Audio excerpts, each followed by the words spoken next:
Okay, in this one we're trying to figure out the distance from the Earth to the Sun. And so we're given that the distance from the Moon to the Earth is 24,000 miles.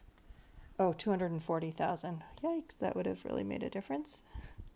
Okay, 240,000. Okay, and we're trying to find that distance from the Earth to the Sun, and the angle where the Earth is the vertex between these lines between the Moon and the Sun with Earth as the vertex, that's 89.85 degrees.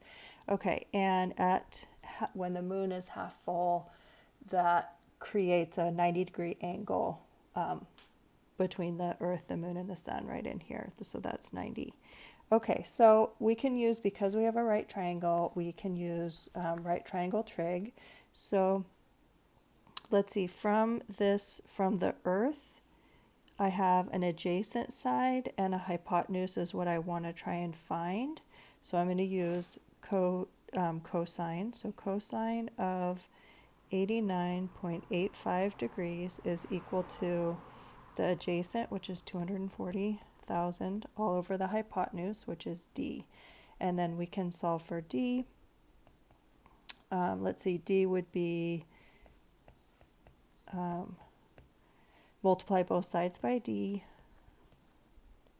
and then divide by cosine of 89.85, and that gives us that d is approximately 91,673,351.9 miles.